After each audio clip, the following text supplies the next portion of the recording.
Ah! Ding, ding, ding, ding, ding, ding.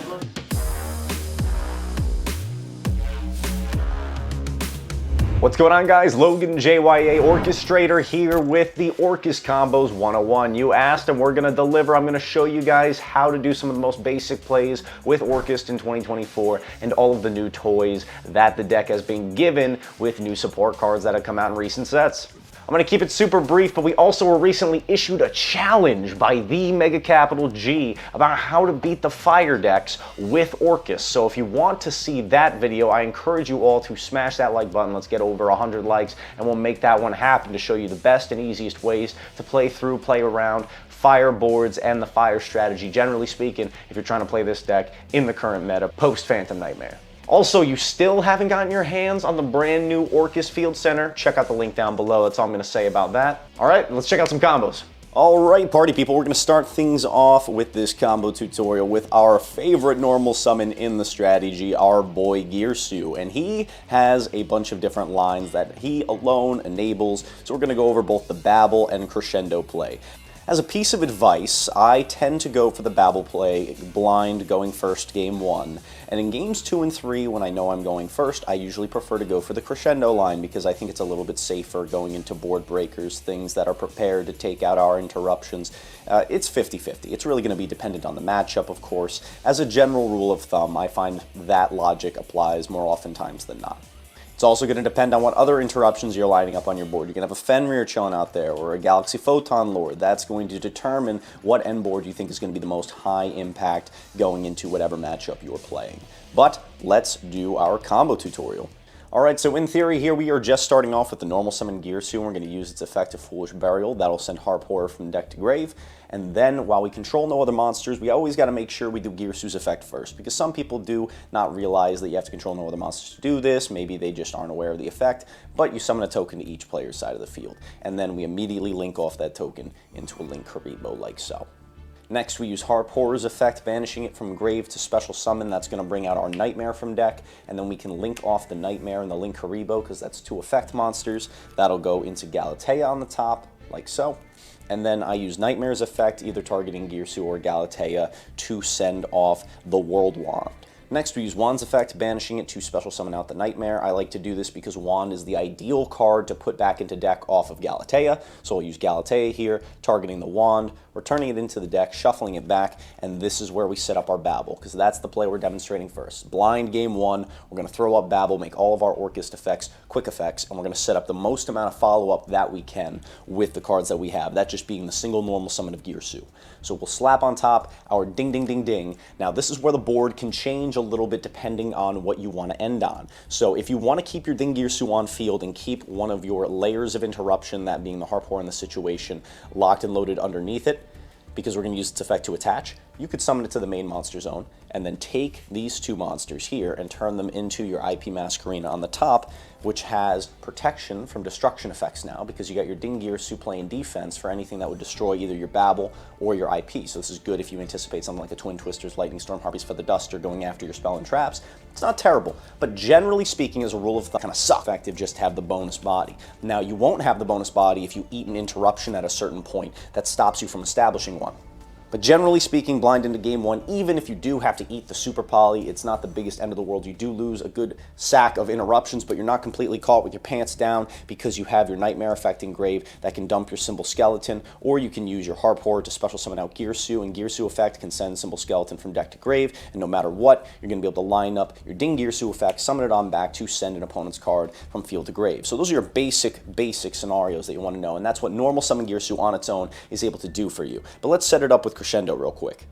Alright, party people, we're going to speed things up for our Crescendo combo by normal summoning Gearsu, using its effect to send off the Harp Horror and then summon tokens to both sides of the field. We can link off that token, turn into a Link Haribo, which will be Bing chilling on the top, and then we can use our Harp Horror's effect in the graveyard, banishing that bad boy, giving us our Nightmare from deck. Next, we can take our Nightmare and our Link Karibo, turn those two off into Galatea on the top, and then we can use Nightmare's effect, targeting either monster, doesn't matter, and that is what sends our World Wand for us. Then we can use World Wand's effect to special summon back either Nightmare or Harp Horror, whichever one we prefer to have for our guaranteed follow-up, and we have a few ways that we can end this board, depending on if you want to play around Super Poly or not, and generally, if you're going for the Crescendo line, you'd prefer to play around Super Poly, especially if your board is complemented with something like a Fenrir or a Galaxy Eyes Photon Lord. Now, if you have either one of those on the field, you're not actually going to get the bonus effect of Gearsu. It would help if I remember to put the Nightmare back on the board that we summoned off of Wand. We use Galatea's effect, putting back the World Wand, and that is going to be what sets up our Crescendo. One of the most powerful counter traps that an archetype has access to in this game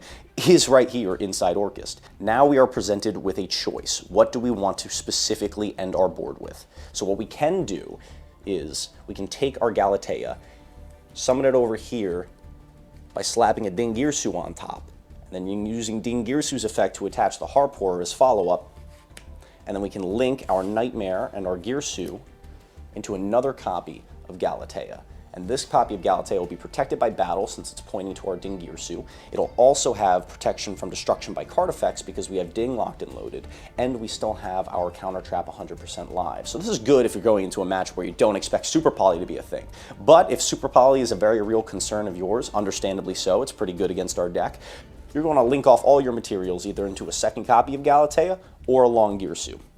You can also choose to end your board by keeping up a Galatea and going for an IP Masquerena, or something like a Little Knight. Either way, it'll be effective, and it's all going to depend on the matchup and what you're concerned about seeing or breaking your board. Now, let's get the Horus cards involved for our next combo. All right, party people, now we're getting the Horus cards involved, which means this ceiling is about to go even further beyond. Now, I've praised the Horus cards for being such a powerful going first or second asset for ORCUST, and it really does make all the difference. I truly do credit the Horus cards of what makes this deck actually viable in 2024. So for this next combo, we're going to use Horus Yemseti and our ORCUST Nightmare to establish a pretty firm turn one board with just these two cards. And this is a scenario, if you're playing ORCUST, especially if you've been playing it for a while with this support, you are going to run into this scenario all the time. So it's going to be really good to have this one memorized in your back pocket.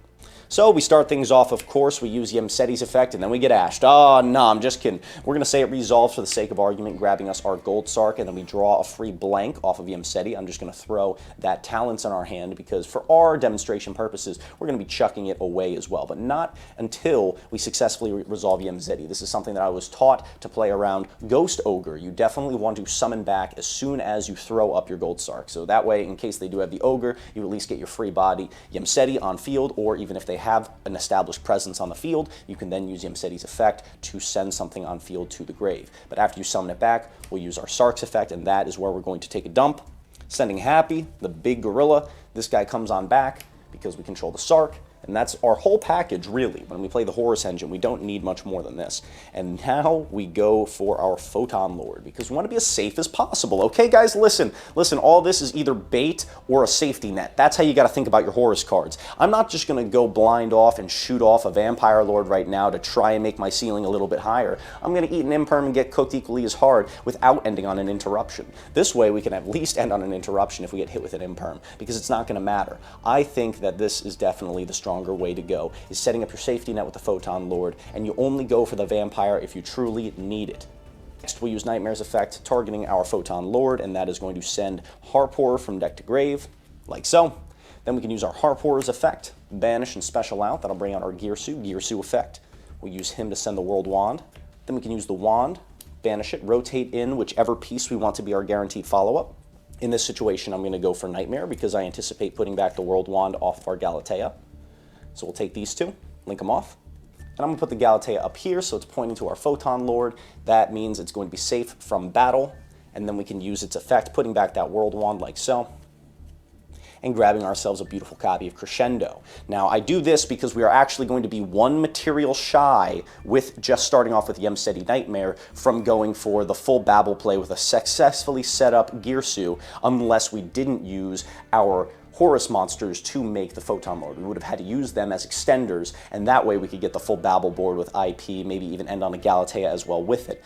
But this is the safer way to play out the combo, and it's giving us two strong forms of interruption and guaranteed follow-up. So we've got our Crescendo follow-up, where we can banish it on the next turn to guarantee a search for Gearsu. We've got our Nightmare Engrave, which can send the wand that we put back to summon back the Harpor and get the whole train going again. And we've got our Horus monsters underneath our Photon Lord, so when we use it as a negate, we can detach the Happy. If we need another Yemseti, we can send it off Gold Sark. If we end up using both interruptions, boom, even easier. We slap them back on the field. It is truly a simple but powerful combo that you're really going to have in your back pocket when you're playing ORCUST in 2024. All right, everybody, to close out our combo video, we are going to be doing a test hand. So I'm giving the deck a few good shuffles. We're going to give it a few final cuts, like so, and then we're going to draw an opening 5. We're going to see how we cook. So we've got ourselves a Gearsu, a Fenrir, a Talents, a Droplets, and another Droplets. Now guess what? Now this is really a simple but powerful hand. We've got options for going second and backup options for going first with our Talents and our Droplets, and we've got full combo with our Gearsu and an added layer of interruption / hand advantage with our Fenrir. It doesn't get much better than this. So honestly, it's as simple as can be. To do a play with a hand like this, we summon out that Fenrir, get a free search, grabbing another copy. We can normal out our Gearsu, use its effect. Always going for the Harpor first. Then we can use our Harpor. This is where we special out our Nightmare. Then we can take our 2 monsters, turn them into Galatea on the top, use Nightmare effect on either one of the 2, send our big boy World Wand, the big bad brick, use his effect, banish, special summon out our first piece of guaranteed follow-up, that's going to be our Nightmare, then we'll go Galatea effect, attempt to put back our World Wand. Even if we get stopped on Galatea, like most people will tend to imperm the Gearsu. Some other smart people also choose to imperm the Galatea, because that guarantees the form of removals being provided by the ORCUST engine are going to be offline if you don't have already hard-drawn Babel or Crescendo. So we use this effect to put back the wand. Here, blind game 1, I'm going to go set and activate Babel. Then I will slap a ding on top of my Gearsu girl. What the f? Then I'll slap a ding on top of the Galatea and attach the Harpor as a material. I'll take the 2 monsters, turn them off into an IP on the top, and this is a filthy end board that's so easy and so clean, but is so many forms of interruption that you will almost always find yourself putting up if you're playing ORCUST with a build like this in 2024. You know, we slap down the Forbidden Droplets in the back row. If we didn't need to use the Talents, who cares? We save it, or we can send it with Droplets, and we have plenty of hand advantage. We have a stacked graveyard, so on the opponent's turn we can Harpor to summon out either Gearsu or Symbol Skeleton, tag it out with our IP to make a little knight to interrupt their plays, or we can use Nightmare for damage phase shenanigans, or sending another card that we want to trigger. If they happen to have an Ash for our Harpor, that's fine. We can use this to send the Symbol Skeleton straight up, and we have them serving as our guaranteed follow-up as well, because we're going to keep the engine online. It's so hard to take ORCUST offline after you've already got the combos going, and if you do have the engine fall off offline, you might have made a mistake, so make sure you're keeping close eyes on your materials in the graveyard, or what you have access to in your hand. What are you going to be searching next? That's going to make sure you're able to play into the next turn, because that is what your biggest asset is with this deck, is longevity in your strategy. So keep that in mind as you're comboing through with this deck. Now, if we opened up with the Horus cards in a hand like this, we could have easily just chucked the Droplets with a Yemseti and had a Photon Lord on this end board as well. We start off with our Fenrir, then we do our Horus plays, and then we've got a Galaxy-Eyes Photon Lord Bing chilling out here as well.